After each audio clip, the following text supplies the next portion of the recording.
Veja no ICL Notícias, segunda edição. In Springfield, they're eating the dogs. O leão virou gatinho. Elon Musk recontrata advogados no Brasil e Twitter diz que vai indicar representante legal no país. Corrida eleitoral em São Paulo. Pesquisa Datafolha pós-cadeirada confirma Pablo Marçal fora do segundo turno. Nunes e Boulos seguem na frente. Corrida eleitoral no Brasil. Neste local. Agregador ICL mostra como está a disputa pelo país. O ICL Notícias, segunda edição, está no ar.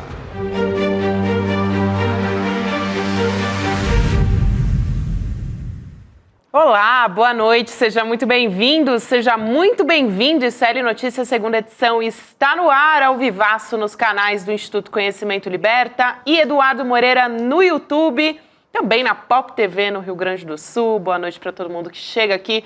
Junto comigo, Chico Sá, Rodrigo Viana, temos Datafolha na área, hein? Acabou de sair, tá quentinho. Tá quentinho, nós vamos analisar daqui a pouco os números: São Paulo, Recife, Rio de Janeiro e Belo Horizonte. Que a gente já tem chamando a atenção é Pablo Marçal em São Paulo, né, Rodrigo? O quadro eleitoral em São Paulo não mudou, mas o que ficou claro é que a rejeição ao Pablo Marçal explodiu.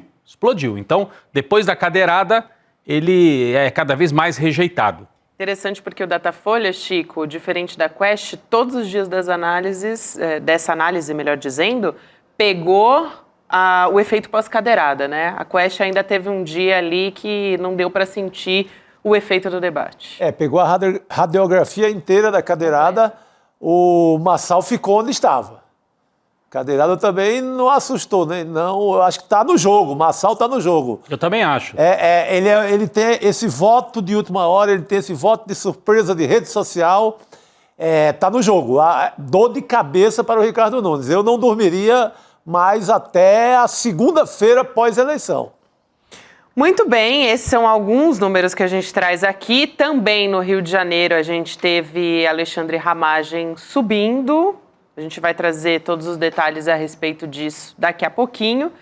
E o negócio que fica agora é: Ramagem vai para o segundo turno com o Eduardo Paes ou não tem chance? Olha, ele subiu, mas primeiro, o Eduardo Paes é muito menos rejeitado do que o Ramagem. Aliás, o Eduardo Paes é menos rejeitado que o Ramagem e menos rejeitado que o candidato do PSOL, que está em terceiro. Então, o Eduardo Paes lidera com mais de 50% e tem a rejeição mais baixa. O Ramagem cresceu um pouco, mas tem uma rejeição que é o triplo quase da rejeição do Paes. E o Datafolha não confirma a queda do Paes. O Paes não se mexe muito. Então, eu acho que é primeiro turno. Eu concordo com você, tá, Chico? Eu acho também. Mas tem que ficar ali com um sinal amarelo, vamos dizer assim, né? Sim, a campanha, não pode pra ficar cochilar, de olho não. nisso. Se cochilar, Deus. Vamos para a evolução em São Paulo, Rodrigo, primeiro? Vamos lá, Gabi. Então, deixa eu ir aqui para o telão. Daqui a pouco a gente vai ter a presença da Jordana também para ajudar a gente a entender os números, né? E as pesquisas, o nosso agregador aqui do ICL, que faz um comparativo de várias capitais pelo país. Mas vamos começar então por São Paulo, Datafolha, que saiu agora há pouquinho, uma hora antes da gente entrar aqui no estúdio. Datafolha em São Paulo. Vamos dar uma olhada no quadro evolutivo das últimas semanas. Está aqui na tela, em azul, o Ricardo Nunes. Vocês percebem que a curva do Ricardo Nunes não se mexeu. Ele tinha 27 semana passada e continua em 27. O avanço do Ricardo Nunes se deu 15 dias antes, quando ele se recupera e se descola do Marçal. Mas nesta última, ele fica com 27. O Boulos cresceu um pouco, foi a 26, então os dois estão rigorosamente empatados, 27 e 26. O Marçal caiu nas últimas duas pesquisas. Ele está com 19 agora. Então, há um descolamento entre Boulos e Nunes e o Marçal, que fica aqui num segundo pelotão. Depois da Atena, Tabata está com 8, da Atena um pouco mais abaixo. Esse aqui é o quadro geral, mas daqui a pouco a gente vai mostrar Essa aqui é a pesquisa estimulada. O que é pesquisa estimulada? Quando o pesquisador apresenta o quadro e fala, os candidatos em São Paulo são esses, dá os nomes. Em quem que você votaria? Aí a pessoa escolhe. É muito importante a essa altura pesquisa espontânea, nós vamos falar dela daqui a pouco. E na espontânea tem uma preocupação para o Nunes, viu, Chico? Sim. Porque o Nunes tem um eleitorado menos consolidado. Ele tem 27 aqui na pesquisa estimulada e na espontânea ele tem 15. Então, o eleitorado dele tem uma diferença muito grande entre quem lembra o nome dele espontaneamente e quem diz que vai votar nele só a hora que é apresentada a relação dos candidatos. Já o Boulos não. O Boulos vai bem na espontânea, lidera na espontânea. O Boulos é quem tem o eleitorado mais consolidado em São Paulo. Bom, esse aqui é o quadro da pesquisa de hoje. Nunes 27, Boulos 26, Marçal 19, na pesquisa estimulada. E rejeição, hein? É aí que está o grande drama para o Pablo Marçal. Abusou e a rejeição explodiu. Olha o que aconteceu. Essa aqui é a linha do Pablo Marçal. Vocês reparem que em agosto ele tinha 30% de rejeição. Agora ele tem 47%, subiu 17 pontos a rejeição do Pablo Marçal. O Boulos tem 38%, não é uma rejeição baixa, mas é uma rejeição constante, né? Ele não conseguiu baixar a rejeição, mas também não explodiu. O Marçal aprontou demais, provocou e tem uma rejeição que torna difícil para ele, se fosse ao segundo turno, ganhar a eleição. O Ricardo Nunes tem uma rejeição bem mais baixa, 21%. Então isso aqui é um patrimônio importantíssimo da candidatura do Nunes. Se ele tem pouco voto consolidado, se ele tem na espontânea ainda pouca gente empolgada com ele também tem pouca rejeição. É típico do candidato que a Gabi falou aqui, água de chuchu, né, Gabi? Não é um cara que empolga, mas as pessoas também não detestam o Ricardo Nunes. Ao contrário do Marçal, que é detestado por 47% da população em São Paulo. Um patamar bem acima do Boulos a essa altura. Então essa rejeição é algo que chama muita atenção e ela continuou subindo na última semana depois da cadeirada. Então consolidou-se um quadro de rejeição ao Pablo Marçal. Agora vamos tirar aqui a rejeição e vamos falar de outra coisa. Como é que votam homens e mulheres? É impressionante a diferença do voto entre homens e mulheres. Se só os homens votassem, Gabi, adivinha quem é que estaria liderando a eleição em São Paulo? Marçal. Ele mesmo, Pablo Marçal. Se só os homens votassem, o Marçal está com 28 entre os homens, o Boulos 24, o Nunes 23. Então, é esse discurso misógino de resolver na pancada, eu sou machão, depois leva a cadeirada, mas isso aí empolga uma parte dos homens. Felizmente não é tanto assim, mas ele lidera entre os homens. E entre as mulheres? Entre as mulheres, o Marçal despenca, Gabi. Entre as mulheres, o Marçal tem só 12% de voto. É aquilo que prova que a gente sempre comenta aqui, que as mulheres têm um voto mais progressista, né? Voto mais progressista, um voto mais democrático, um voto que, inclusive, derrotou o Bolsonaro em 2022, um voto que foi para o Haddad em 2018. Também para Lula foi muito importante. Para Lula em 2022 foi o voto feminino, né? Entre os homens, o Bolsonaro estava na frente, entre as mulheres ele perdeu. E o Marçal, então, tanto provocou, falou tanta barbaridade, achando que está lacrando em cima das mulheres, ele recebe o troco.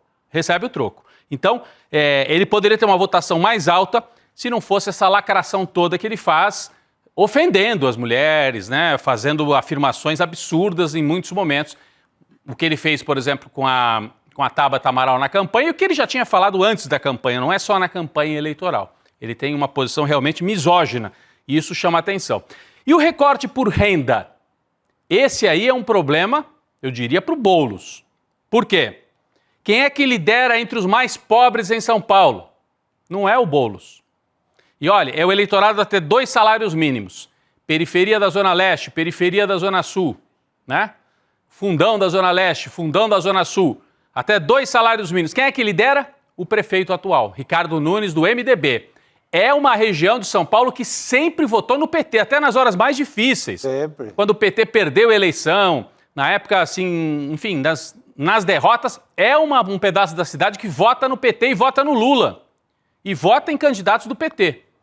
Alguma coisa está acontecendo que o Lula não está conseguindo transferir o voto que ele tem nas periferias para o Boulos. E quem está conseguindo liderar entre os mais pobres é o Ricardo Nunes. Ele tem 31% dos votos de quem ganha até 2 salários mínimos. O Boulos só 20%. Tem uma margem, né, grande. O Boulos lidera, sabe onde? Entre quem ganha mais de 5 salários mínimos. Então o Boulos tem aquele voto de uma classe média, progressista e tal. Mas o Marçal também vai bem aí, né? Também vai bem, exatamente, Gabi. Então, quando você pega o voto da classe média, é Boulos versus Marçal. É Boulos versus Marçal. O Nunes fica mais para baixo. Mas daí o Nunes compensa na periferia, com o voto da máquina, o voto dos apoios de vereadores. E por que o Lula, a aposta de todo mundo na campanha do Boulos é que a entrada da Marta e do Lula ajudaria a alavancar esse voto até 2 salários mínimos. Até agora, isso não está acontecendo, pelo menos não no ritmo e no volume que o Boulos precisa para ter uma eleição mais garantida. Então, isso é fundamental, a gente entender por que não chegou lá ainda. Será que ainda vai chegar? Tem margem. E a gente pode observar que o Boulos está crescendo.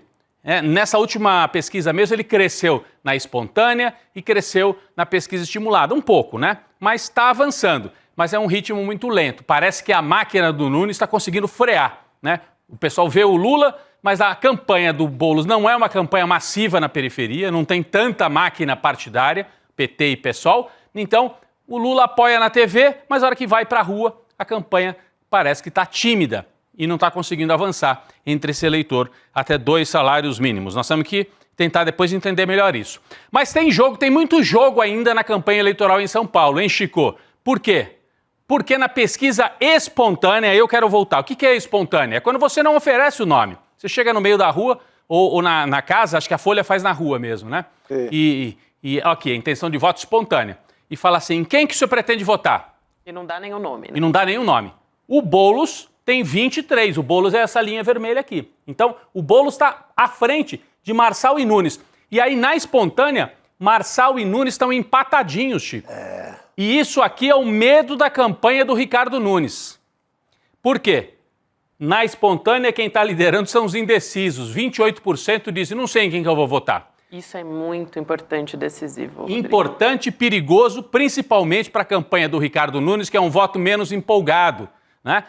E aqui nos indecisos pode ter muito voto enrustido. A gente tem visto que a extrema-direita, Bolsonaro e outros, tem um voto enrustido. As pessoas têm até uma certa vergonha, mas na hora H, pá, votam na extrema-direita. Então, será que o Marçal pode dar uma alavancada e no meio desses indecisos aqui ter muito voto do Pablo Marçal? Chico, você dizia que é uma preocupação realmente da campanha do Ricardo Nunes, né? A Marçal parou de crescer, não é uma candidatura morta. É uma candidatura muito impulsionada por rede social. É aquele típico voto que aparece da sexta para o sábado em véspera da eleição. É preocupação de fato na prefeitura, né, onde está o Ricardo Nunes, candidato à reeleição. Por isso, a disputa não está encerrada. Não dá para cravar que temos Boulos e Nunes no segundo turno. Eu ainda acho, assim como surpreendeu na arrancada, pode ter uma chegada perigosa para o Nunes, o Pablo Marçal. O Boulos tem o voto mais consolidado, porque aqui você percebe, o Boulos na espontânea tem 23. É muito próximo do que ele tem na estimulada. Então as pessoas que já vão votar no Boulos estão bem... Não precisa nem mostrar o papel em quem que você vai votar, né? A pessoa já diz logo. Já o Ricardo Nunes, não. Em quem você vai votar? Se quando não mostra, só 16% lembram o nome do Nunes. Depois ele salta para 27%. Mas isso mostra que é um voto ainda pouco consolidado. O Marçal está com muita rejeição, mas pode fazer ainda muito estrago usando as redes sociais. E como é que ficaria o segundo turno? Daqui a pouco nós vamos trazer todos os cenários, mas eu vou destacar aqui um cenário do segundo turno, que hoje é o mais provável, mas como o Chico disse, não quer dizer que vai ser este o cenário, mas é Boulos versus Ricardo Nunes. Olha, o atual prefeito... Não é esse. Esse aqui é Nunes versus Marçal. Tudo bem, esse aqui é o Nunes versus Marçal. Boulos contra... Isso, obrigado. Não, que é isso. Muito obrigado. Ricardo Nunes, 52, Guilherme Boulos, 37. Então, são 15 pontos de diferença, né? Por quê? O Ricardo Nunes tem o voto, da direita, tem um voto do centro, ele tem menos rejeição do que o Boulos. É uma eleição difícil. Se for para o segundo turno, hoje, pelo Datafolha, o Ricardo Nunes seria favorito. Mas como todo mundo diz, segundo turno é uma outra eleição, né? O Boulos pode até chegar na frente no primeiro turno, então tem que trabalhar muito. O Lula tem que entrar em campo, mais a Marta, para que ele abra vantagem. Periferia também, né, Rodrigo? Como que é, Gabi? Tem que ir para as periferias também fazer campanha ali. Mais, tá fazendo, né? mas tem que ir mais. Segundo turno, reedita-se a briga Bolsonaro-Lula, é outra eleição. É outra eleição. Você fica muito evidente, vai ficar muito evidente que o vice do Nunes é bolsonarista, que o Nunes é bolsonarista, aí dá para jogar o jogo que o Lula queria, Lula versus Bolsonaro. Nós vamos depois, né, tentar entender se esse jogo que o Lula queria vai dar certo pro Boulos, né? Pode ter dado certo pro Lula em 2022. Vamos ver se vai dar certo pro Boulos pelas características dele. E nós vamos depois retomar aqui a análise da campanha eleitoral em São Paulo. Mas o Datafolha, além de São Paulo, trouxe pesquisas hoje de mais 3 capitais importantes. Rio e Recife, eu não vou nem colocar agora os números aqui na tela, porque Rio e Recife, olha, Rio de Janeiro, Eduardo Paes lidera com ampla margem, o Ramagem, que é o candidato bolsonarista, cresceu um pouco, mas ainda assim, o Paes com mais de 50 e o Ramagem com 17, 18. Então, é uma margem bem grande, o Eduardo Paes é franco favorito ainda no Rio de Janeiro. E Recife, João Campos, do PSB, com apoio do Lula, é franco favorito com mais de 70% das intenções de voto, deve ser reeleito no Recife. Então, Rio de Janeiro e Recife, nós vamos depois trazer os números e tal, mas nesse momento eu queria só dizer, não tem grandes surpresas, é João Campos no Recife, Eduardo Paes, favorito no Rio de Janeiro. Belo Horizonte é que tem um quadro bastante complexo e que pode ter reviravoltas na reta final. Belo Horizonte, vamos colocar rapidinho aqui, primeiro turno em BH, o Mauro Tramonte, que é um apresentador de televisão na TV Record, programa de fim de tarde, está com 28 pontos, está consolidado em primeiro, ele tinha 29, manteve 28, a mesma linha. Quem é que se destacou aqui de uma semana para outra? O atual prefeito Fuad Noman, do PSD, foi de 14 para 18. E o bolsonarista Bruno Engler, do PL, foi de 13 para 18. Então, os dois empatados aqui, e a pesquisa Quest mostrou a mesma coisa. Então, um quadro muito parecido em BH, a Quest e o Datafolha. Tramonte em primeiro e Fuad e o PL, o Engler, disputando para ver quem vai ao segundo turno. As candidaturas de esquerda num patamar mais baixo. Duda Salabert com 9% e o Rogério Correia, aqui aparece 8%, mas na verdade eu acho que tem um número errado aqui. 6, né? Tem um número errado aqui, porque ele inclusive cai um pouquinho, o Rogério Correia. De qualquer maneira, o que está acontecendo em Belo Horizonte, né? O Chico me dizia, a gente está depois vai ouvir aqui a nossa especialista em pesquisas, tem gente na esquerda de Belo Horizonte já cogitando votar no prefeito. Segunda-feira sai à frente uma frente ampla de esquerda para apoio ao Fuad, incluindo sindicatos, professores, assim, uma frente ampla mesmo de esquerda para evitar um segundo turno bolsonarista. É isso, Gabi, vamos lá. Olha os números de hoje do Datafolha, que a gente estava mostrando de BH, Rodrigo. Mauro Tramonte, do Republicanos, 28%, então Fuad Noman, 18%, eram 14%, Bruno Engler, do PL, 18% também, e eram 13%. Eles estão ali quase que juntos, eram esse número, né? Eram esses números, o que estava errado era o do Duda, Rogério Correia. 9%, Rogério Correia, 6%. Rogério Correia, 6%. Então, Rogério Correia, a Duda Salabert, 9%, Rogério Correia, 6%. Os dois juntos. 2 para baixo, né, o Rogério Correia? Oscilou para baixo. Acho que já tem eleitor do PT em Belo Horizonte indo para o prefeito atual, que é o Fuad, que não é um homem da extrema-direita, é um homem mais moderado, de centro-direita. O Calil vai entrar na campanha agora para valer, o ex-prefeito também pró-Fuad, para ver se revira esse jogo. Porque acho que tem eleitor de esquerda em BH, não tem candidato que tenha apaixonado esses eleitores. É isso. Então, Belo Horizonte é um quadro bastante complexo, a gente vai ver nessa reta final essa disputa para ver quem vai contra o Tramonte disputar a eleição na capital mineira. Gabi. Fundamental. Depois a gente vai falar mais a fundo a respeito disso com a Jordana Pereira, que vem aqui pessoalmente no nosso estúdio falar com a gente a respeito de eleições. E a gente tem a nossa própria plataforma no ICL, né, que faz uma espécie de média, vamos dizer assim, para explicar para as pessoas de todas as pesquisas eleitorais. Hoje também tem um lançamento, né, Rodrigo, que a gente vai conversar depois, mais tarde, a respeito dele, trazer mais informações, mas hoje é um dia muito importante para a gente aqui no ICL por conta da nossa série documental que vai ser lançada hoje, né? É isso, meia hora depois do ICL Notícias segunda edição, a exibição do primeiro episódio da série sobre as bets, né? Apostas online, o jogo sujo, né? O jogo sujo. E às 8 horas da noite, aqui no ICL, você pode acompanhar esse primeiro episódio. O Chico Sá vai estar no estúdio, né, Chico? Estarei lá com o Eduardo Moreira, Juca Kfouri e a Nath Finanças. Olha só, hein? Sensacional. Que elenco, hein, Chico Que Sá? massa. Estarei muito bem acompanhado. Maravilhoso. A gente vai todo mundo acompanhar icl.com.br/ao vivo para acompanhar o lançamento da nova série original do ICL. Depois a gente vai trazer mais detalhes a respeito disso, até porque Chico Sá amanhã é convidado do Em Detalhes para falar sobre as bets. E fizemos no Em Detalhes um panorama não só nacional, mas fomos lá de como estão as bets na Europa, aqui na América Latina, né? Mostrando que as bets aqui é onde elas encontram paraíso. Então, Pode tudo. Bets, o jogo sujo que ninguém comenta, né? Esse é o nome da série que começa hoje, né? E às 8 da noite você pode acompanhar entrando no icl.com.br, né? Ao vivo você acompanha e acompanha também a conversa com o Chico e com os outros convidados. Chico. Todos lá, vamos embora. Muito bem, então. Vamos nos aprofundar sobre Datafolha em São Paulo, trazer mais sobre o segundo turno? Que tal? A gente traz aqui, Pablo Marçal, a gente já falou, parece ter chegado no teto, e a gente tem os principais candidatos no primeiro turno, já trouxemos esses números, mas só para reforçar, temos Ricardo Nunes com 27, Boulos com 26, Marçal 19, Tabata Amaral 8, Datena 6. E aí a gente vai trazendo, observando as variações entre Nunes, Boulos e Marçal ao longo do Datafolha dessa eleição. Marçal e Datena não oscilaram nem um ponto depois da cadeirada. Como disse o Rodrigo, o Marçal continua estagnado ali nos 19% e o Datena não saiu dos 6%.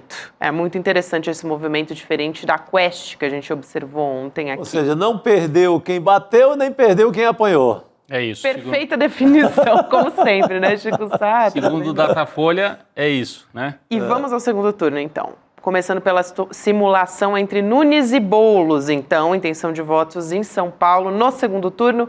Ricardo Nunes, com 52%, Guilherme Boulos, 37%, branco nulo nenhum, 10% e não sabe 1%. Ou seja, é um cenário para Guilherme Boulos indo com Ricardo Nunes muito difícil aqui em São Paulo. Né? É mais difícil mesmo, porque o Nunes tem uma rejeição mais baixa. E ele tem uma prefeitura razoavelmente bem avaliada, não é que é um estrondo.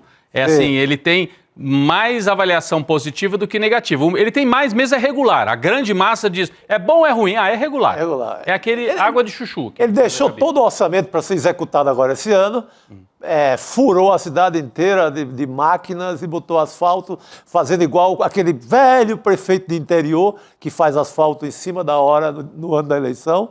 Né?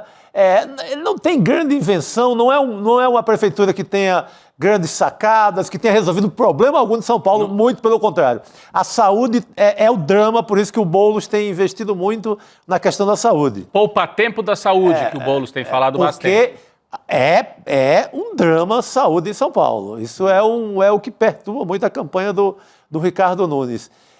Mas, em compensação, tem cabo eleitoral em cima do telhado da Igreja da Sé. Onde você vai tem cabo eleitoral do Ricardo Nunes, inclusive cabos eleitorais da velha esquerda, lá em Cidade Tiradentes, no fundão da Sul, ele cooptou com a máquina, com as subprefeituras, velhos e eficientes cabos eleitorais do PT aqui em São Paulo. Agora, Chico, também chama a atenção que o Nunes não tem uma marca, né? Não é um prefeito que tem uma marca, assim, a prefeitura dele resolveu esse problema. Não tem marca nenhuma. E ele até parece que aposta nisso. E não ter nenhuma grande marca positiva é o feijão com arroz. Ele quer ganhar no feijão com arroz, apostando deixa o Boulos e o Marçal ficarem com a imagem de radicais, né? E ele tenta colar isso no Boulos. Você vê que no penúltimo debate ele falou disso, né? E o Marçal não precisa nem colar, porque o Marçal sozinho colou esta imagem nele de um extremista, de um alucinado, etc. E o Boulos, o Nunes tenta vender assim, ele é de movimento, que ocupava a casa e tal. Eu não, eu sou um prefeito aqui, feijão com arroz, mas...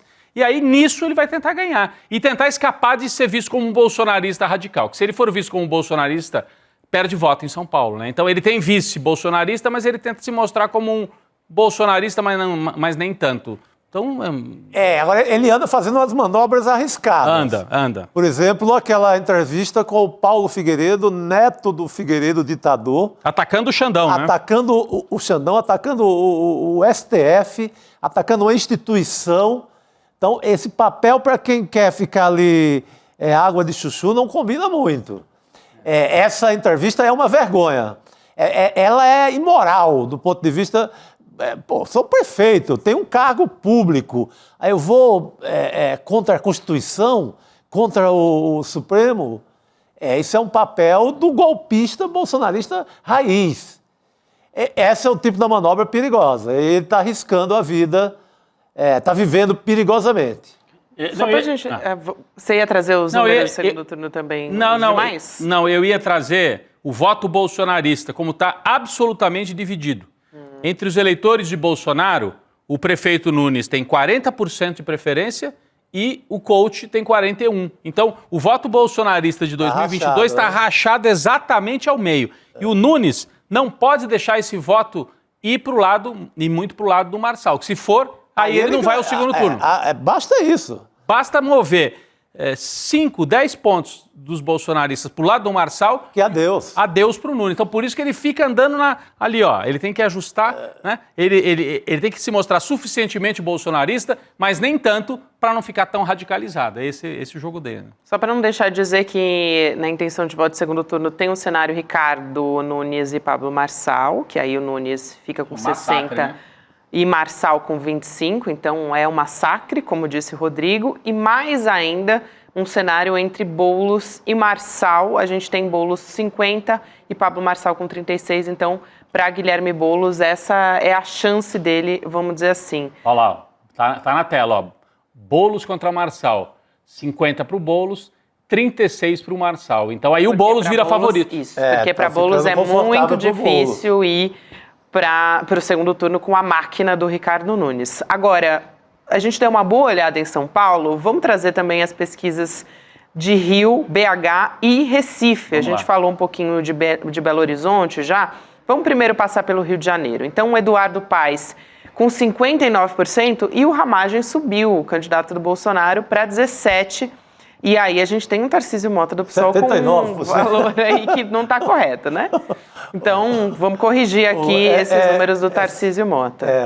Está errado isso aí. O importante é a gente olhar para os dois primeiros, Eduardo Paes e Alexandre Ramagem, porque o Ramagem subiu para 17%. Então, vai na mesma linha ali da Quest, né, Chico Sá? Que o Ramagem também já mostrou que deu uma subida porque está colocando muito dinheiro na campanha e porque as pessoas estão associando a imagem dele a Bolsonaro. Exatamente. A apuração da nossa repórter Juliana Dalpiva, a campanha do Ramagem gastou 21 milhões. Assim, do dia para a noite eles investiram pesado, é o maior gasto do PL. O Bolsonaro aperta o Valdemar, que é o dono do balcão do PL, e consegue levar essa grana do fundo partidário para o Rio, ele sobe para os 17%. Tarcísio Mota tem 7%, tá, 7%, gente? Bom. No Datafolha. É isso aí. E em Belo Horizonte, disputa entre Fuad Noman e Bruno Engler. E é o segundo turno contra Mauro Tramonte. Eles estão disputando ali, né? O Fuad Noman e o Bruno Engler para conseguir disputar com o Tramonte, que está ali liderando. Então, a gente tem o Tramonte com 28, praticamente a mesma coisa. Antes tinha 29, para a gente trazer um pouco, não só a fotografia, mas o filme das eleições, né? Do Datafolha. 14 era o Fuad Noman, agora está com 18. E o Bruno Engler, que é o candidato bolsonarista, foi de 13 para 18 e os dois estão empatados ali, empatadíssimos, né? Depois temos Duda Salabert e Rogério Correia, que praticamente estão ali perto dos demais, não... Eles estão no pelotão, no terceiro pelotão, né? Estavam embolados no começo da campanha, mas agora já estão... E numa tendência de queda, né? uma tendência de queda. Não empolgaram o eleitor de BH, né? A real é essa. Pena, mas a esquerda desunida está colhendo essa intriga pré-eleitoral que deu nisso aí. Muito bem. E, bom, o Recife, gente... O que dizer, né? Vamos trazer o João Campos mais uma vez disparado. Esse não cai. Praticamente não mudou nada. Ele está com 76, depois vem o ex-ministro de Bolsonaro, o sanfoneiro, o Gilson Machado, com 9. Depois Daniel Coelho, Dani Portela, Técio Teles, que não tem uma relevância para segundo turno e nem talvez Gilson Machado tenha alguma... Não vai ter segundo turno. Não tem chance nenhuma de segundo turno. O João Campos está disparado na frente. 9% ali, um voto ali, um pouquinho da praia de Boa Viagem, um pouquinho ali de um bairro mais rico, outro, que é um voto que tem sido um pouco mais bolsonarista no Recife, mas sem chance. É isso. Gente, vamos chamar Guilherme Amado para a nossa mesa aqui, para conversar com a gente. A gente vai voltar a falar sobre X, Twitter, Alexandre de Moraes. Boa noite, Gui. Boa noite. Boa noite, querido. Boa noite, Gabi. Boa noite, Rodrigo. Boa noite, Chico. Boa noite, nossa audiência. Tudo bem com vocês? Tudo jóia, Gui. A gente estava falando ontem sobre o drible, né, que o Twitter deu no bloqueio que foi determinado pelo Supremo Tribunal Federal, mas personalizado pela imagem, pela figura do ministro Alexandre de Moraes. A plataforma X fez atualizações tecnológicas, vamos dizer assim, e isso permitiu que muitos usuários ontem conseguissem ter acesso à rede. A gente até debateu quem conseguiu aqui. Eu não consegui, Rodrigo conseguiu, Chico Sá conseguiu, Guilherme Amado também não sei se conseguiu, mas o Elon Musk parece que vai voltar atrás nessa história, porque hoje os advogados do X entregaram uma petição para o STF dizendo que a empresa vai se indicar um representante legal no Brasil. Vocês lembram que essa foi a treta toda, o motivo do bloqueio, começou tudo aí. Então, a petição está dizendo que a brecha para voltar, né, com acesso ao X, o que aconteceu ontem, foi involuntária. Eu tenho um trechinho aqui do que diz a petição, então vou trazer para o Guilherme Amado poder comentar com a gente também. Então, a petição diz o seguinte: o X Brasil reitera que a situação exposta não decorre de qualquer intenção de burlar a ordem de suspensão estabelecida por essa egrécia Suprema Corte, mas de falha técnica decorrente da necessidade de alteração da infraestrutura da rede utilizada para a disponibilização do acesso à plataforma X aos usuários dos demais países da América do Sul. Tá dizendo assim, gente, é o seguinte, a gente não tentou burlar não, foi um problema técnico, né? Foi uma falha que aconteceu, a gente não tem nada a ver com isso. Eles estão dizendo que para dar acesso normal para os outros países da América do Sul, precisamos mudar a configuração e isso permitiu uma reabertura para que alguns do Brasil também acessassem. Essa é a explicação que os advogados estão apresentando à egrégia Suprema Corte, que o Elon Musk trata de outra forma. Os advogados chamam de egrégia corte. O Elon Musk trata de Voldemort, né? Faz aquelas palhaçadas. Faz meme. E ontem ele apareceu tirando onda. Quando o Twitter volta ao ar no Brasil, ele tira uma onda lá, citando o Arthur C. Clarke. Do filme, do livro e filme. Do livro e do filme.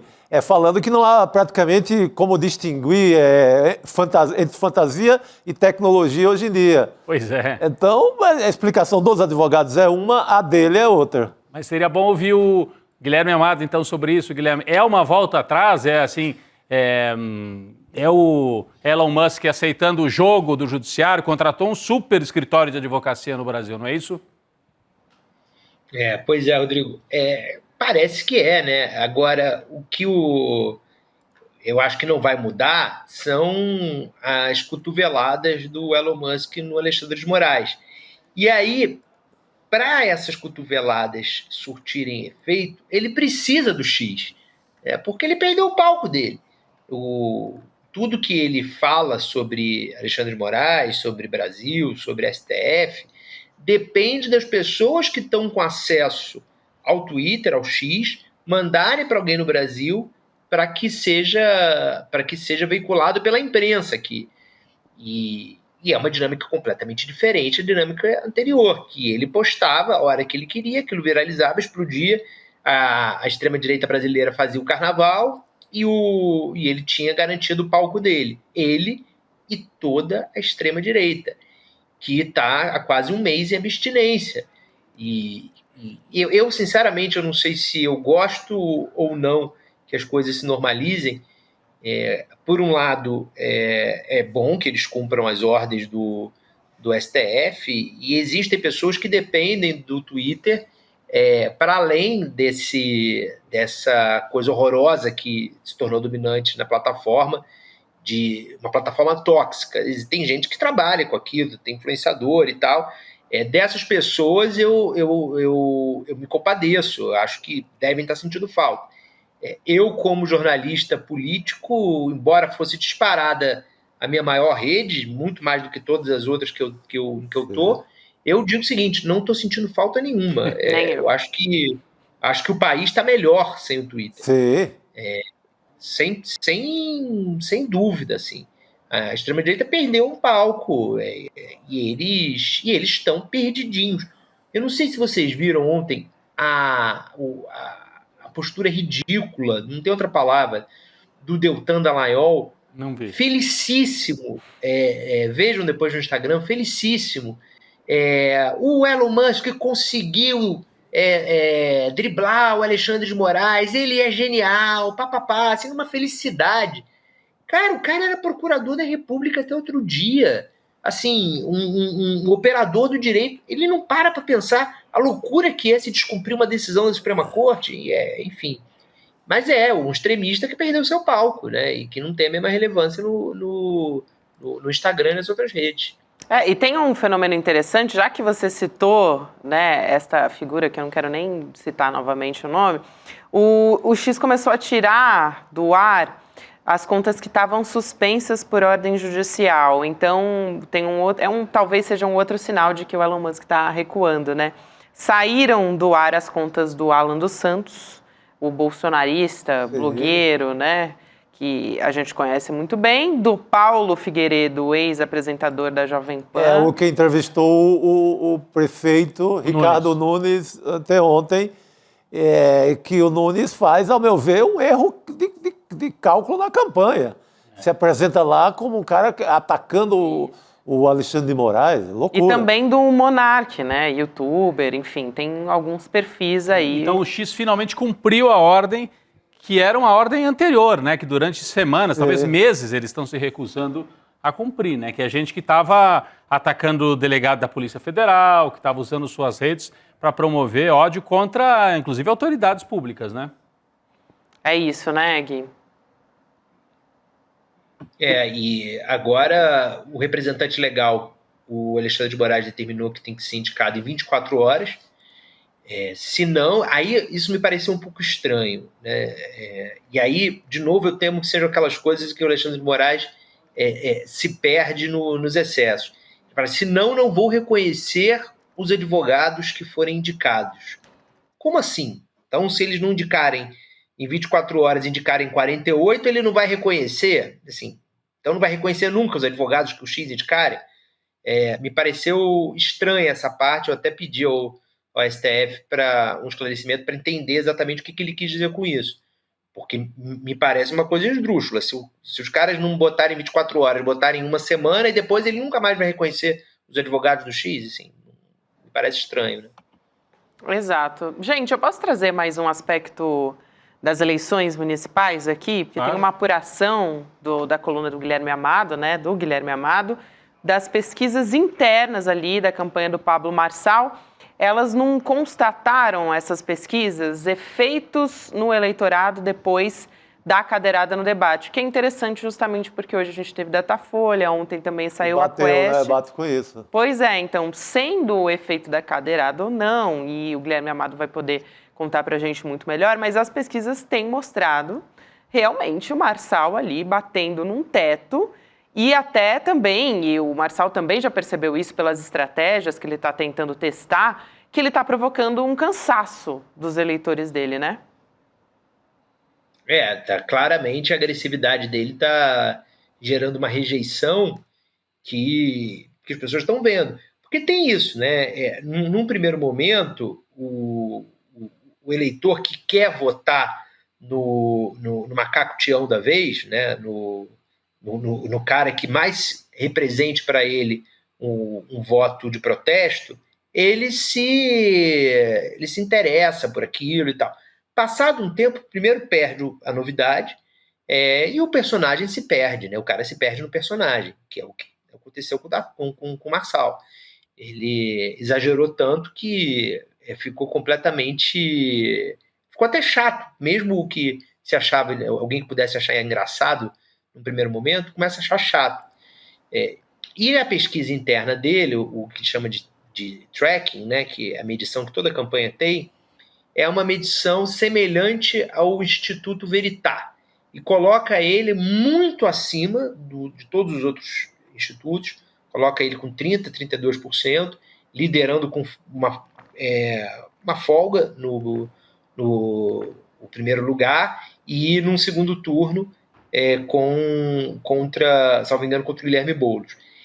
Só para título de curiosidade, vamos lembrar quem é o Instituto Verità. O Instituto Verità, que mostra mais ou menos os mesmos números da medição interna do Pablo Marçal, em 29 de outubro de 2022, às vésperas do segundo turno da eleição presidencial, o Instituto Verità noticiava que o Bolsonaro tinha 51,5% dos votos válidos e o Lula 48,5%. Esse é o instituto que está dando Marçal com 32%. Bom, essa pesquisa Verità, eu tive um bastidor aí de um colega que o Marçal andava com essa pesquisa debaixo do braço e quando ia nas redações, entregava assim, falava, vocês precisam divulgar essa pesquisa aqui. Essa aqui é pesquisa boa, né? E alguns aceitaram, né? Não jornalistas, mas chefes, né? Ele conseguiu levar para alguns chefes, inclusive de emissoras de TV, para divulgar, para dar uma credibilidade para essa pesquisa Verità. Agora, um outro fato, a gente lembrou aqui um pouco mais cedo, o Guilherme, e tem até um texto, eu estava vendo aqui no iclnoticias.com.br, do Igor Melo, e eu também falei a mesma coisa, o Chico, a Gabi, a gente lembrou esse fato. Apesar do Marçal estar com a rejeição explodindo, né, tem um índice de votos um pouco abaixo de Nunes e Boulos, quando você vai para a pesquisa espontânea, na pesquisa espontânea, o Nunes e o Marçal estão empatados. O Boulos está na frente e o Nunes e o Marçal estão empatados. O que significa que o eleitorado do Marçal é um eleitorado mais ferrenho. Quem ficou com ele, ficou mesmo. Está com ele. Olha aí, é esse quadro, né? Esse quadro é da pesquisa espontânea. A linha vermelha é a linha do Boulos, tem 23. E Nunes e Marçal tem 16 e 15. Então tem um empate na espontânea, o que indica que tem jogo ainda para o Marçal se ele conseguir furar, porque ele não tem tempo na televisão, então ele tem que usar as redes. Se ele conseguir provocar uma nova onda, que ele conseguiu lá no começo da campanha. A gente não sabe se ele vai conseguir aí na reta final, né? Parece que o jogo ficou mais difícil para ele, né? Não sei se o Guilherme concorda com essa avaliação, porque olhar para o número da espontânea é importante, né? É o voto mais consolidado. E o voto do Boulos é o que está mais consolidado em São Paulo, né? E são muito próximos, né, Rodrigo? 15 na espontânea, 19 na estimulada. Isso, Marçal. Do Nunes, não. Do Nunes é uma diferença bem maior, né? E do Boulos é parecida também, quer dizer, a diferença é menor. É o que você falou, mostra o Marçal com eleitorado consistente, o Boulos com eleitorado consistente e o Nunes nem tanto, né? Isso. O Nunes com uma base menor. Mas vamos lembrar que o Marçal tem uma escolha de Sofia a fazer, né? Ele vai manter o tom agressivo, que garante a ele os recortes explosivos para a rede social, as manchetes dos jornais, dos sites, né? Tá o tempo inteiro em evidência, ou ele vai apostar numa moderação que pode diminuir uma rejeição, mas pode fazer ele sumir das timelines e das manchetes. É uma escolha difícil, não tem saída óbvia, né? Mas acho que para moderação ele não vai, né? Para moderação ele não vai, porque não é o perfil dele. Eu acho também, acho muito difícil. Eu acho até porque ele não sabe fazer o personagem do moderado, né? E também não acho que a essa altura do campeonato colaria as pessoas saberiam que era fake, né? Ele precisa do voto bolsonarista. A pesquisa de hoje mostrou que ele está empatado com o Nunes. 41-40. Os dois dentro do voto bolsonarista. Como é que você colhe um voto bolsonarista? Sendo mais radical ainda. Radicalizando na rede social. Não à toa também eles estão de rusga agora no debate também, né? No último debate, bateram de frente, né? Essa questão, por exemplo, do Alexandre de Moraes, que é a candidata do Novo que traz de São Paulo, essa é uma boa isca para o voto bolsonarista. Se o Marçal aparece com essa... O Ricardo Nunes falou isso, mas falou numa entrevista no YouTube... Pro Paulo Figueiredo. Pro neto do ditador.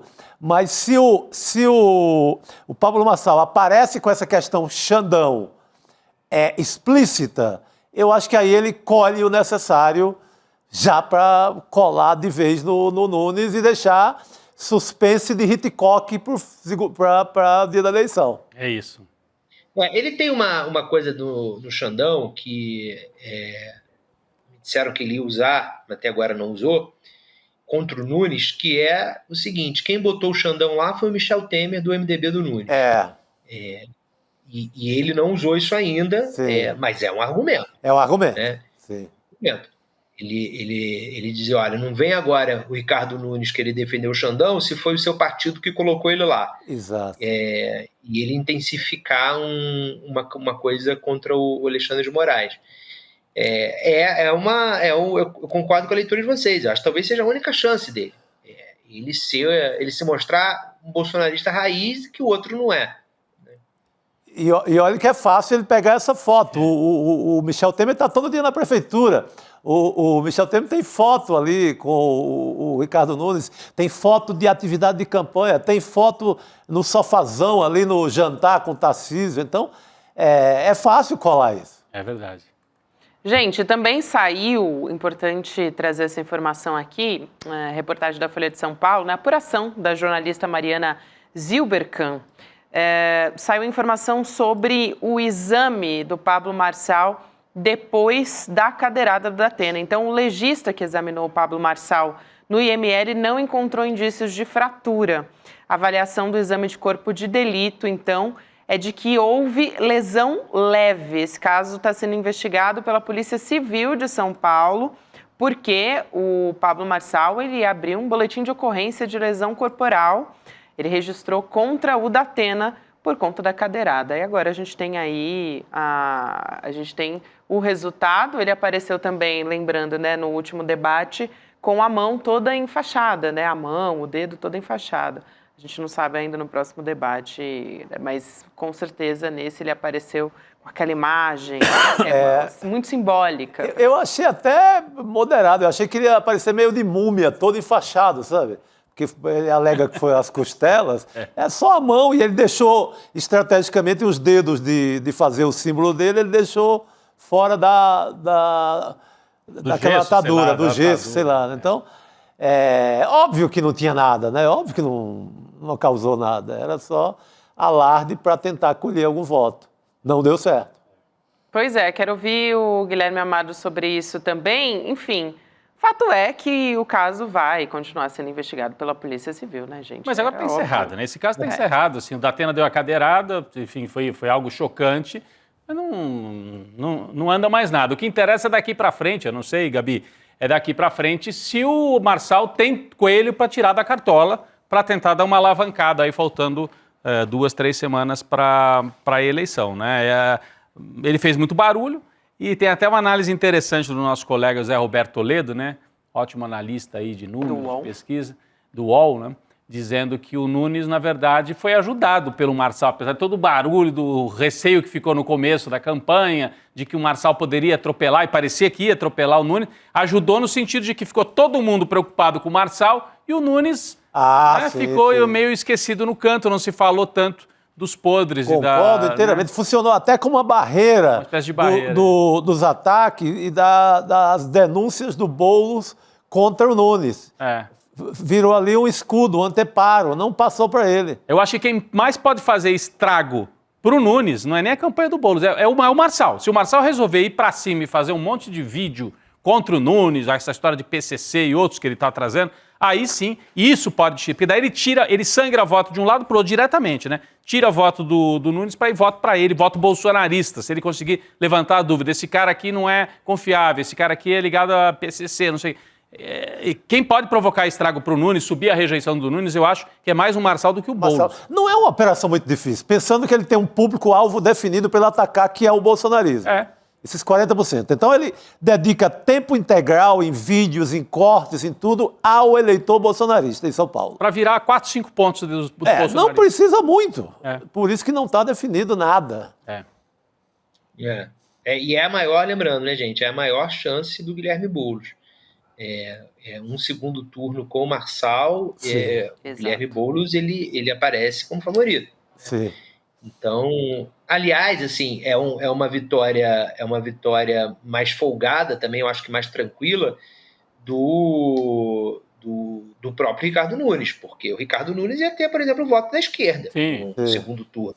Sim. Ricardo Nunes com Pablo Marçal, eu acho que tem muita gente. Ia ter gente da esquerda que ia anular. Muita gente, talvez a maioria. Muita gente ia para Baixada Santista, ia viajar para a praia, mas... Exatamente. Mas tem muita gente também que ia tapar o nariz e ia votar. Exato. Ia votar pelo Ricardo Nunes. Sim. Mas é isso, o Marçal é o candidato de segundo turno dos sonhos dos dois, né? Perfeita definição, é isso, né? É o aloprado que todo mundo... Assim, é um estrago para a democracia, é um horror, seria prolongamento do show de horrores, mas também é um candidato que hoje parece marcado para perder. É o candidato perfeito para perder pelos números de todas as pesquisas, Gabi. Lembrando só, né, Rodrigo, que é o seguinte, o Marçal já ganhou. Ele já ganhou muita coisa nessa eleição. Né? É verdade. Ele sai de outro tamanho. O Marçal, ele sai de outro tamanho. Ele era um nada e o cara, mesmo que não vá para o segundo turno, se a eleição fosse hoje, ele não iria, né, segundo o Datafolha, mas aí terminar com 19% para um cara sem história nenhuma na política, né, não é desprezível. É um sujeito que em alguma posição, se não se eleger prefeito, em alguma posição em 2026 ele vai dar trabalho aí para a direita, para a esquerda, claro. Sim, concordo. Vai dar trabalho e acho que basicamente já conseguiu mobilizar um eleitorado muito grande aí, né? Porque a gente está falando da intenção de voto em São Paulo, mas tem gente que, por ele ser, né, um bolsonarista muito à extrema-direita, até mais do que a própria extrema-direita, como a gente vem conversando aqui, tem mobilizado o pessoal da extrema-direita de outros estados também. Então, é uma consequência realmente muito perigosa, né, Chico? Não, já ganhou. Ele leva essa história toda para 2026, é um baita ganho eleitoral já. Muito bem. Guilherme Amado, obrigada por hoje, querido. Valeu, a gente se vê em breve. Valeu. Valeu, gente. Boa noite para vocês. Boa noite. Obrigada.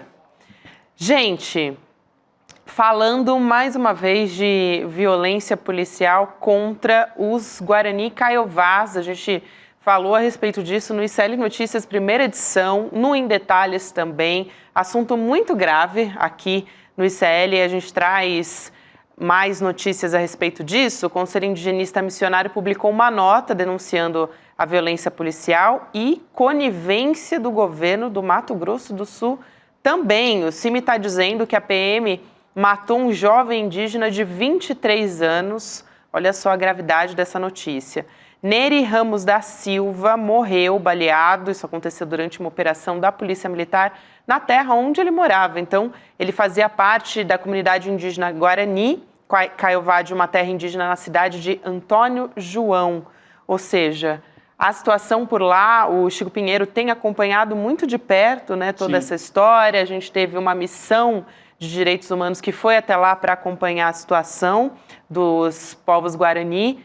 E continua muito grave, uma série de violações tem acontecido. Aliás, um abraço para o Chico Pinheiro, que estava aqui na nossa redação agora há pouco. Ele estava por aqui porque ele está preparando o programa novo do Chico Pinheiro, que estreia em breve. Então, um abraço para o Chico. E ele estava muito mobilizado por essa história do assassinato de mais uma liderança indígena, né, no Mato Grosso do Sul, a partir das informações do CIMI, do Conselho Indigenista. Então a gente vai continuar acompanhando. Nossa, eu vi um vídeo horroroso, não sei se Chico e Gabi viram, de um deputado, acho que é um deputado estadual lá de Mato Grosso do Sul, justificando, dizendo que a polícia fez o que tinha que fazer, que a polícia estava correndo risco, a polícia agiu com o rigor da lei, ele disse. Ou seja, é como se a polícia estivesse autorizada a assassinar, atuando como uma espécie de guarda privada, né, de fazendeiros nessa região do Mato Grosso do Sul, Chico. Não, a polícia está totalmente a serviço do extermínio indígena historicamente no Brasil, né? A gente não precisa dizer isso. Aí é um caso ali que não deixa dúvida. Tá lá, tem corpo, tem prova, tem vídeo, tem tudo.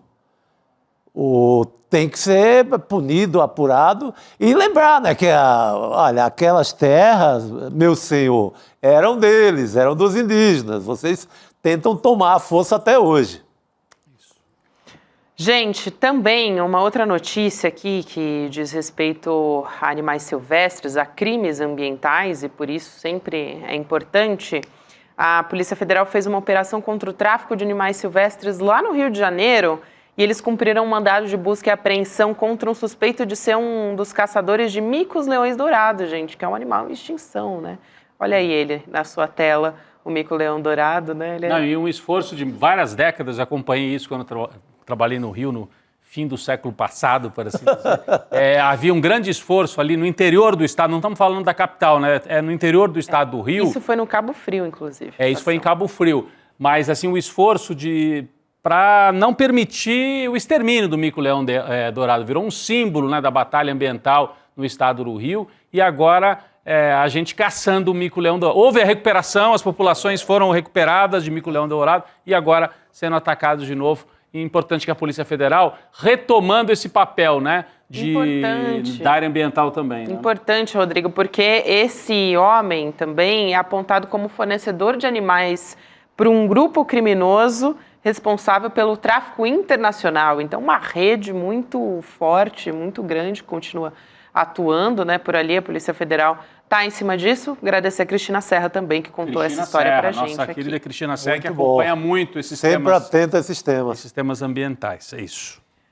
Perfeito, então a gente vai voltar a falar de pesquisas eleitorais agora, gente. A gente tem um agregador, para quem não sabe, para monitorar a influência de Lula e Bolsonaro nas eleições municipais. A gente vai trazer aqui para o estúdio a socióloga Jordana Dias Pereira. Vamos trazê-la aqui a partir de agora. Vamos ver. Abre-se a porta do estúdio.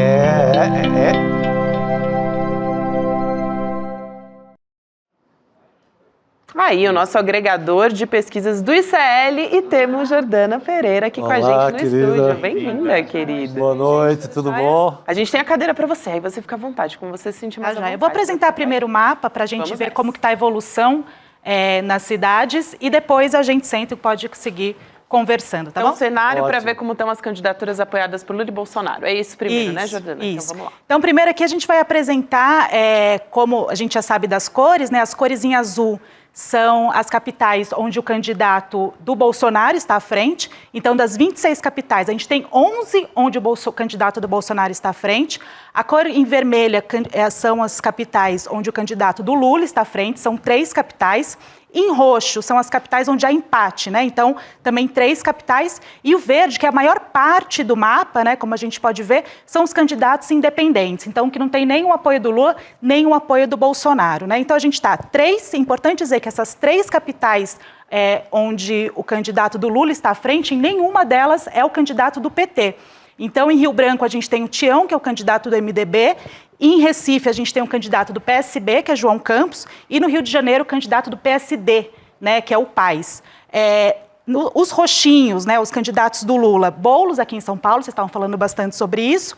Em Goiânia, a Adriana Corse. E em Teresina, no Piauí, tem o Novo, né, que é o nosso candidato ali, que estão disputando, né, estão à frente, empatados com os candidatos do Bolsonaro. Tá? Mas da maior parte do mapa, como a gente vê, são candidatos independentes que não têm nem o apoio do Lula e nem o apoio do Bolsonaro. Então a gente observa que se o verde é a cor dominante, Jordana, é uma eleição em que o centrão, vamos dizer assim, é que está dando as cartas, não é nem Lula nem Bolsonaro, a gente poderia dizer isso?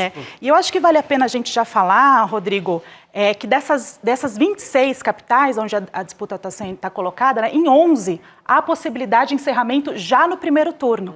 Então, é bastante significativo, né? Sim. E apenas 10 dessas 11 capitais são candidatos que estão postulando a reeleição, né? Então, são prefeitos que estão indo para a reeleição. Apenas uma capital é uma candidata nova, enfim, que tem o apoio do governador, do atual prefeito, do Bolsonaro, mas nas outras 10 são candidatos que estão indo à reeleição. Então, eu acho que o grande resultado desse mapa, tanto pela independência, né, dos candidatos, que não tem apoio nem do Lula, do Bolsonaro, como também do fato, né, dessas 10 capitais, né, que estão com possibilidade de sair no primeiro 11, turno. né? 11, né?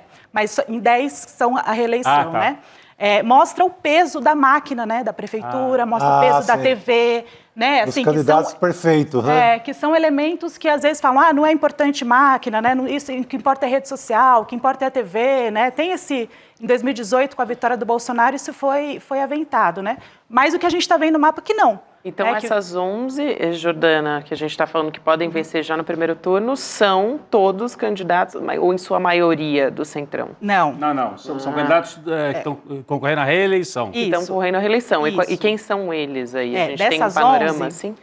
2 são candidatos do Lula, tá? Que estão justamente o Paes, né, no Rio de Janeiro, e o João Campos em Recife. Então, tem 2 candidatos do Lula.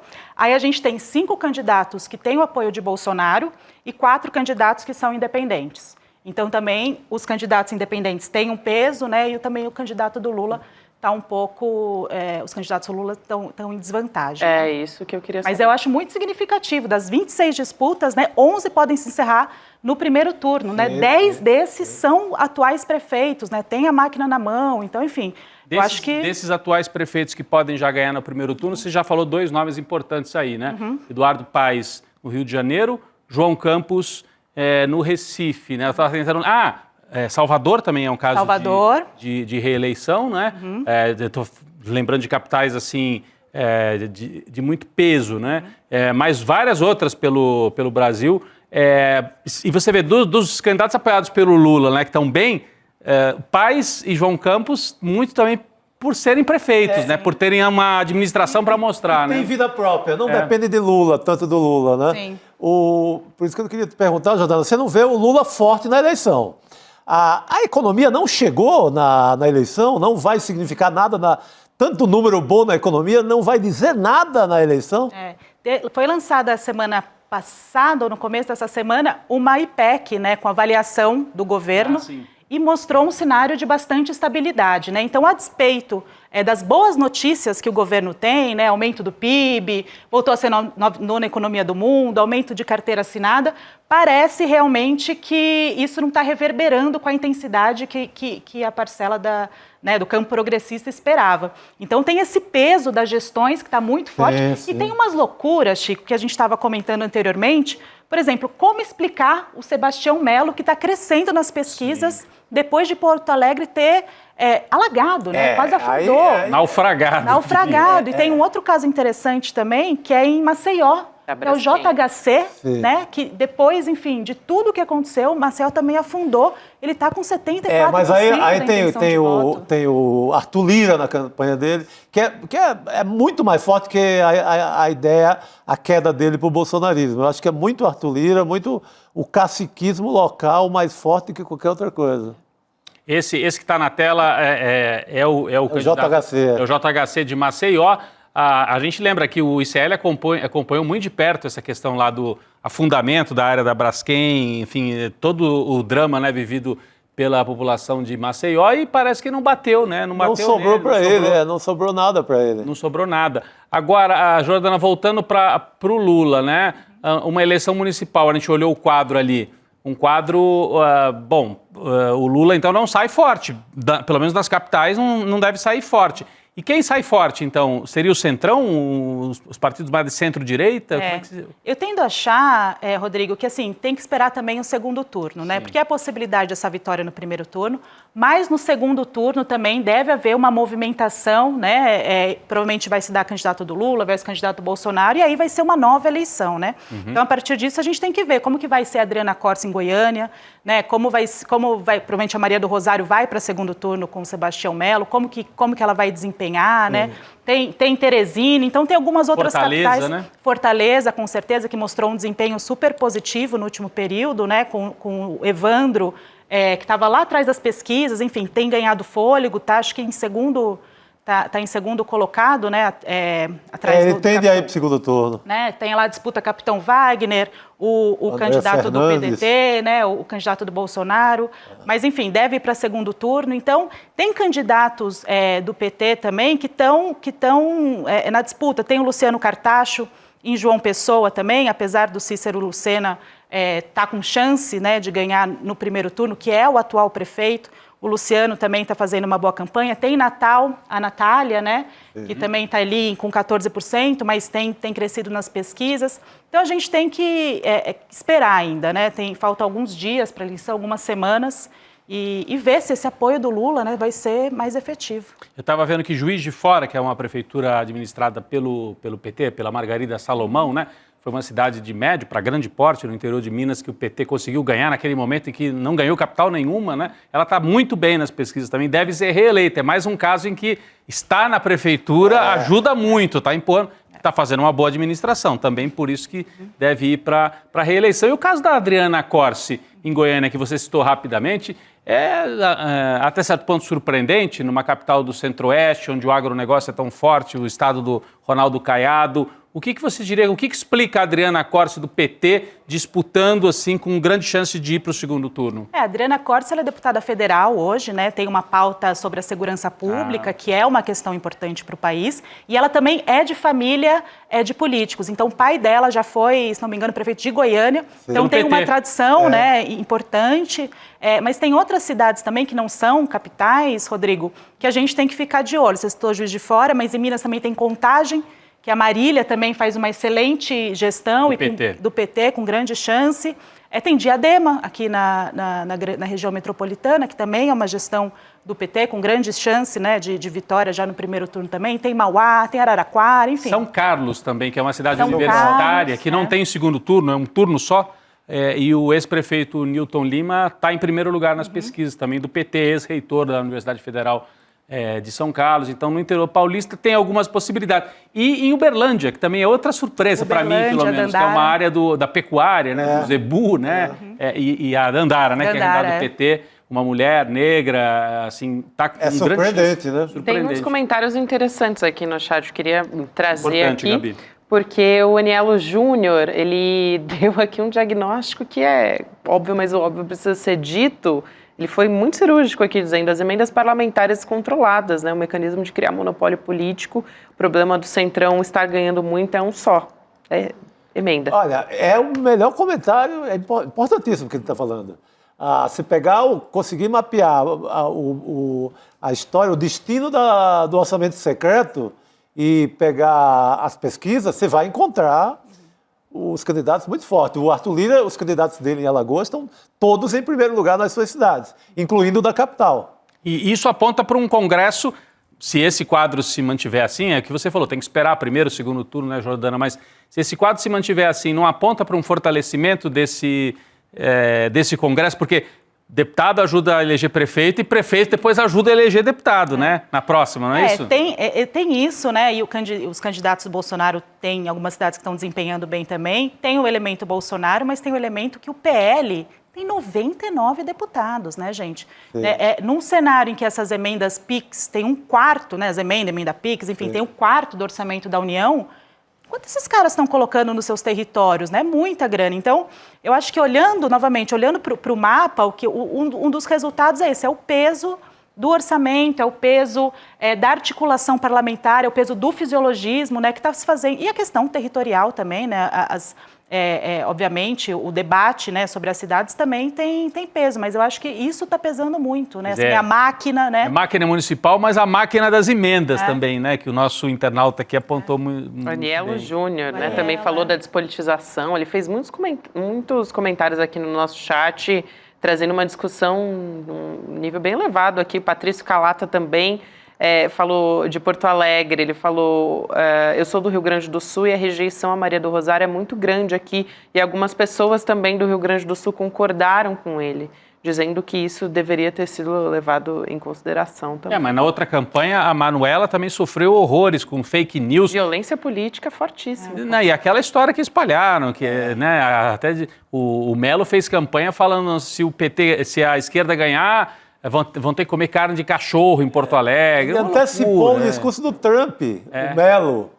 A questão da carne de gato e de cachorro foi dita pelo Melo muito antes do Trump. Parece uma loucura, mas ele falou disso. E agora é isso que a Jordana dizia aqui, quer dizer, Porto Alegre afundou, naufragou, e o prefeito que foi irresponsável porque não cuidou ali nem daquelas casas de máquina, casas de bomba e nada, está com 40 e poucos por cento. E crescendo, né? Crescendo. Porque o problema da Maria do Rosário tem a rejeição, realmente Porto Alegre é uma cidade, apesar de ter algumas gestões petistas importantes, né, tanto Porto Alegre como Rio Grande do Sul, tem um antipetismo muito forte, né?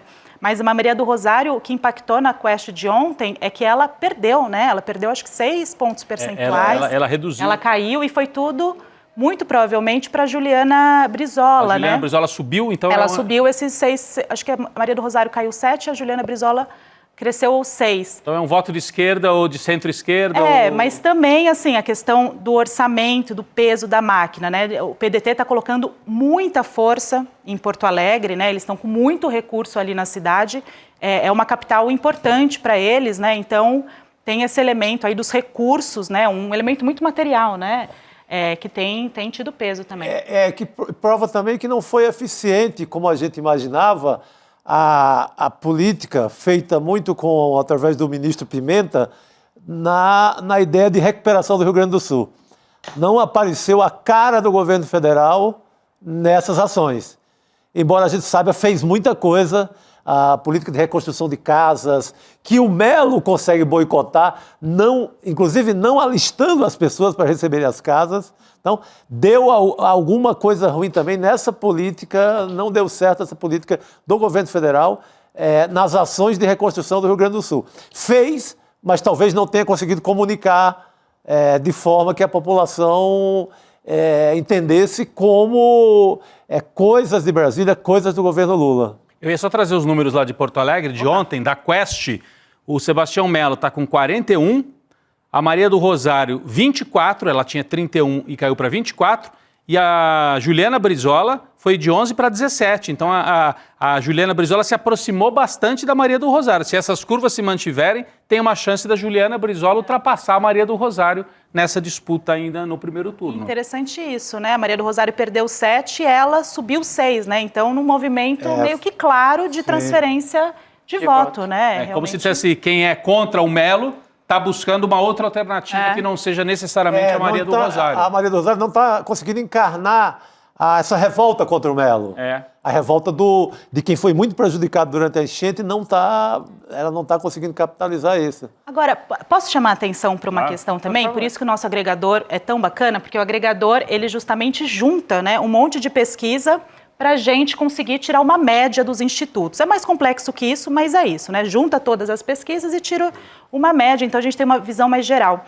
Porque em Porto Alegre a Quest mostrou essa queda, mas no Rio de Janeiro também a Quest mostrou uma queda do PAS, né, que caiu 7 pontos também pela Quest, e a Datafolha não confirmou essa queda, né, Gabi? Vocês estavam mostrando aqui, a Datafolha mostrou que ele continua com 59%. Então tem algumas pesquisas em que de uma para outra tem uns saltos muito grandes, né, que é sempre bom a gente olhar a próxima pesquisa, ir com cautela. Eu acho que o caso do Rio de Janeiro é bem emblemático nesse sentido, porque mostrou essa queda do PAS, que ninguém soube explicar ontem, e hoje a Datafolha mostrou que está tudo... estabilizado. Então, vamos ver a próxima de Porto Alegre. Sobe, só que também a rejeição sobe. né, ao Alexandre Ramage, já que a gente está falando de Rio de Sim, Janeiro. sim, ele subiu também, né? Mas não altera o país como foi a Quest. Realmente muito diferente as duas A gente pesquisas. tem que ficar de olho em todas as pesquisas para ver se não tem uma tendência meio estranha ali, outra aqui. Por isso que o nosso agregador é tão bacana. Eu queria agradecer demais aqui a presença da Jordana. Muito bom. Todas as quintas-feiras agora vai estar aqui Opa, no tamo N2, junto. né? Falar de pesquisa eleitoral, porque a gente está com um agregador, assim, trabalho da Jordana, trazendo aqui junto com a gente, né, Jordana Dias Pereira, que é socióloga, e o Jairo também, né, também vem de manhã para contar pra gente. Obrigada pelo trabalho. Obrigada, viu, gente? Boa noite, bom trabalho. Obrigado, querida. Muito bem, a Jordana vai se retirando aqui do nosso estúdio, vai voltar, semana que vem vai estar de volta aqui com a gente. Sempre agora. Nós vamos para temas internacionais agora, Gabi. Depois dos ataques coordenados que explodiram pagers e walkie-talkies do Hezbollah, Israel realizou ataques aéreos no sul do Líbano. A gente dizia ontem, né? Não é só cibernética, tem tropa mesmo. Eles estão deslocando tropas para o norte de Israel para atacar o Líbano. Não há informações de vítimas. Até agora foram ataques aéreos. Aeronaves israelenses sobrevoaram território libanês hoje. Portanto, se abre uma nova frente de batalha. Depois da explosão dos dispositivos eletrônicos provocarem a morte de pelo menos 37 pessoas. Mais de 2.600 pessoas ficaram feridas nesses ataques das explosões, né, o ataque cibernético. Uma apuração publicada pelo jornal O Globo mostra que Israel criou uma empresa de fachada. Olha isso, Gabi e Chico.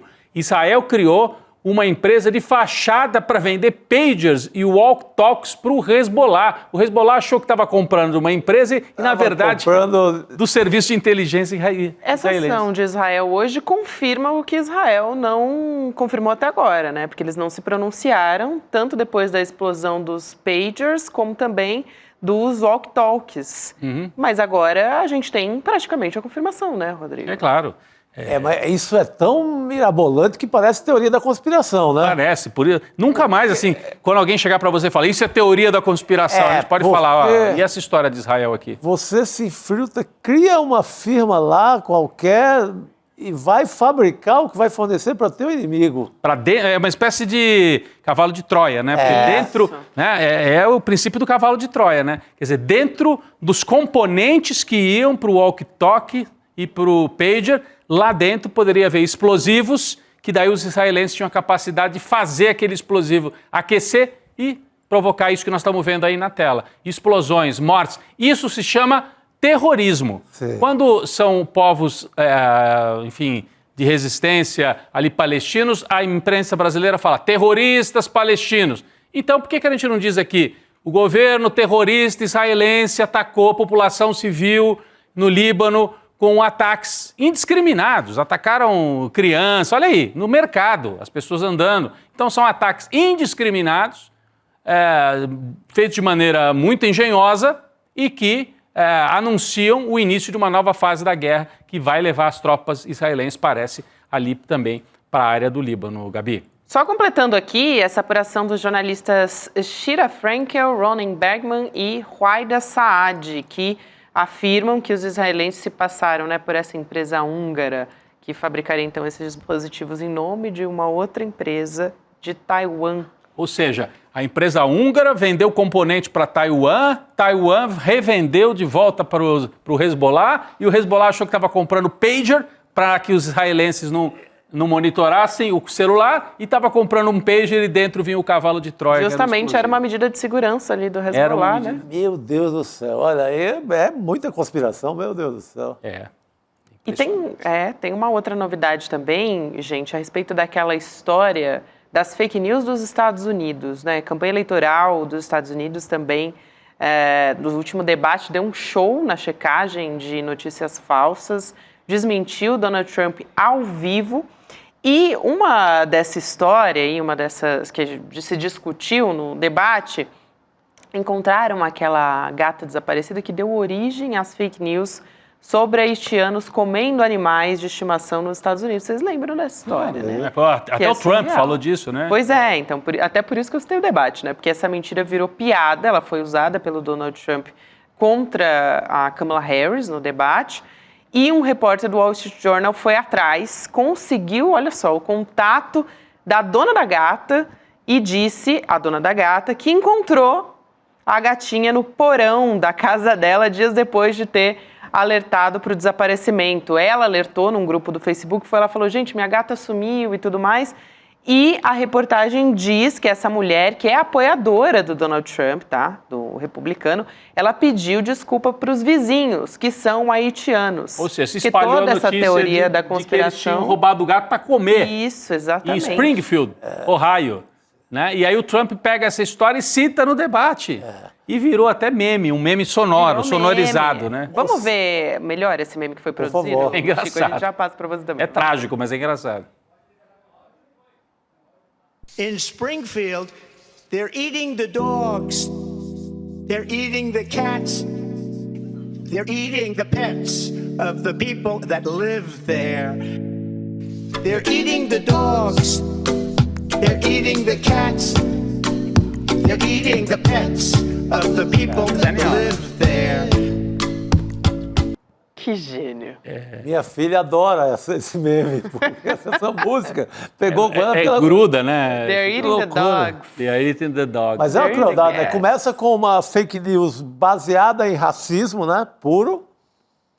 E cai na boca do Trump e vai. O Melo, prefeito de Porto Alegre, tentou emplacar isso com uma versão dos venezuelanos. É verdade. Se a candidata... Câmara. Não, em Porto Alegre. Ah, a Manuela Dávila, Manuela se a Dávila. Manuela Dávila ganhasse a prefeitura, assim como os venezuelanos, o povo de Porto Alegre iria comer gato Ah, sim. e cachorro. Assim, o Melo se consagrou em Porto Alegre. Se elegeu da outra vez. E agora pode se eleger em cima dos cadáveres dos mortos na Da enchente. enchente. Vai tripudiar, sapatear, se for eleito, né? Vamos ver. O jogo não acabou. Mas ele está com... tem quase 40%, tem por volta de 40% dos votos em Porto Alegre. E é o sujeito que falou também de que a população ia comer eating the cats, eating the dogs. Exatamente. O sujeito, eu queria saber o nome desse sujeito, né, que gerou o meme. Ele virou um meme mundial, né? Enfim, fez uma sonorização, enfim, genial, né? O Bolsonaro também teve uma história também, né? Uma fake news na Venezuela sobre comer cachorro. Né? Sobre comer cachorro, Sim. falavam. Então estava já no mundo e o Trump pega agora e causou um inferno na vida dos haitianos lá, cara. Causou ele disse que não tinha cachorro na rua, o Bolsonaro. Aqui o Ricardo Gouveia me lembrou, porque estava aqui tentando pegar exatamente qual era o contexto. Ele dizia que não tinha cachorro na rua porque Venezuela. tinham comido tudo. Isso. Que na Venezuela não tinha cachorro porque eles tinham comido todos os cachorros. E no governo do Bolsonaro tinha gente catando o osso, né? Gente mesmo. Os brasileiros osso, na fila do osso. Então, mas é assim, a extrema-direita joga com essas mentiras, mistura, às vezes, um fato, que você vê, nesse caso não era um fato, era uma especulação. A coisa mais normal do mundo é gato sumir, não é, Gabi? Você gosta de gato? Gente. Porque gato some, às vezes. O Chico né? também é gateiro. Eles vão pro Duas vizinho. gatas, gente, Eles às dão vezes... os passeios ali no Eles dão os telhado e perdidos. voltam, Dentro do meu apartamento elas somem. Imagina só um gato que tá livre ali para andar na rua e tal. Gato que mora em casa, que tem acesso à rua, é o tempo inteiro. Então, assim, apenas gato sendo gato. A notícia é essa, né?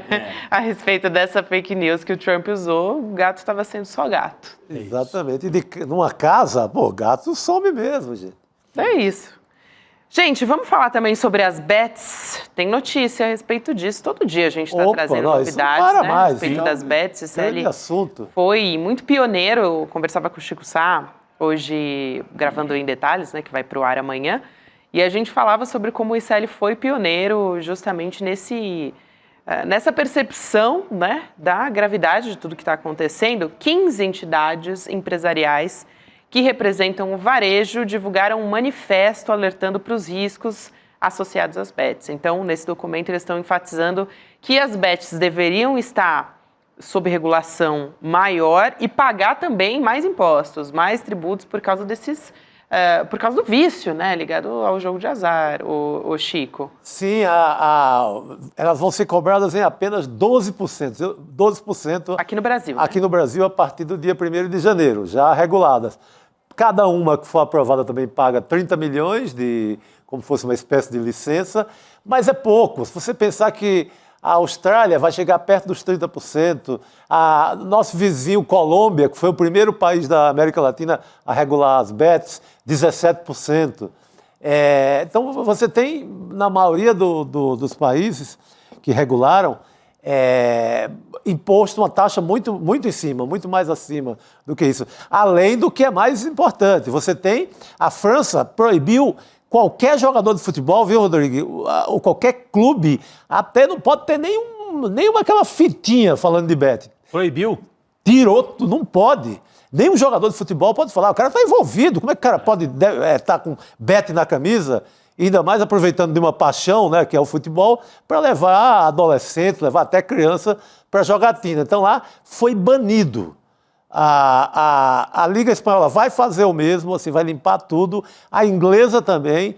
A tendência é... Quero ver aqui o Brasil, como a tendência é não poder, não pode. Você está envolvido no jogo. E você é um esporte muito popular, você vai levar muita gente ao vício.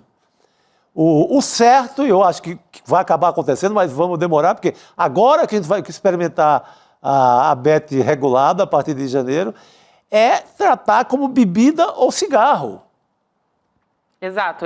Um dos motivos aí dessas entidades também terem divulgado essas notas, né? Uma nota, na verdade, um manifesto alertando, foi pedindo também restrição à propaganda, além da questão dos impostos, a propaganda também, né, Chico? É isso, álcool em determinado horário, em televisão, cigarro não pode fazer propaganda, então, quer dizer, a gente está falando de vícios, né? Tem pesquisas sendo feitas mostrando que há um perigo muito grande em relação ao perigo vício. Gigante. A gente tem que também deixar muito evidente assim, que não é jogar ali, você não vai apostar em Santos e Botafogo de Ribeirão Preto para pegar um jogo de logo mais às 21h30.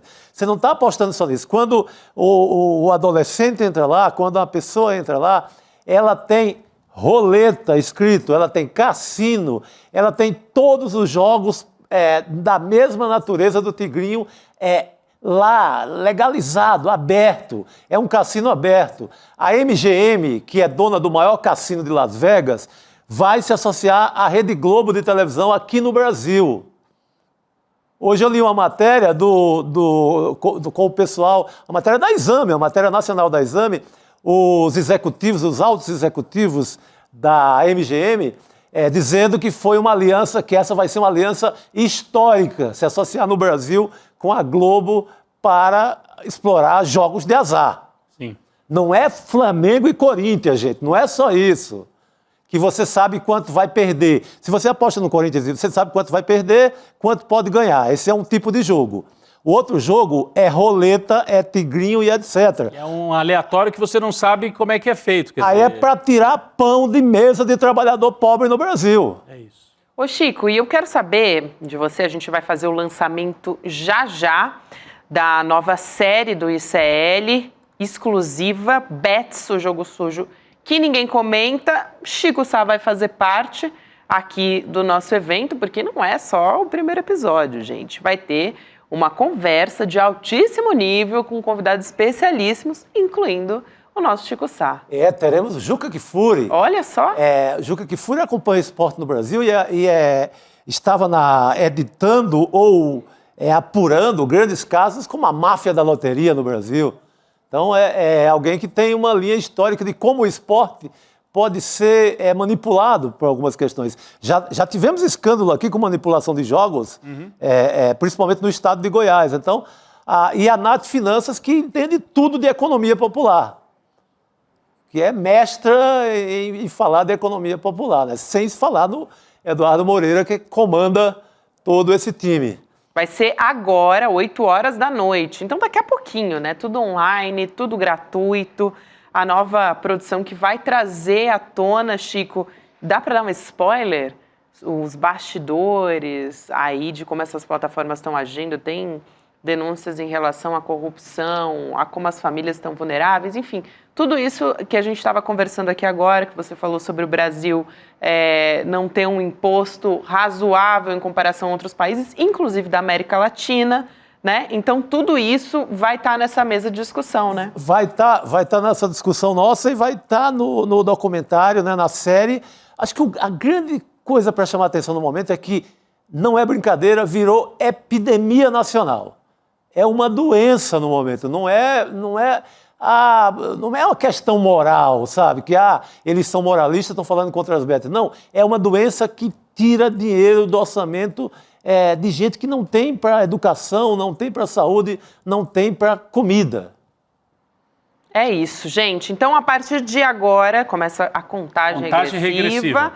Essa série que tem participação de Eduardo Moreira, Roberta Garcia, Juca Kfouri, Ronaldo Couto e Mili Lacombe. Você acessa icl.com.br/ao-vivo para acompanhar o lançamento dessa nova série original do ICL. E se continuar aqui no link, não é isso, produção? Me confirma aqui.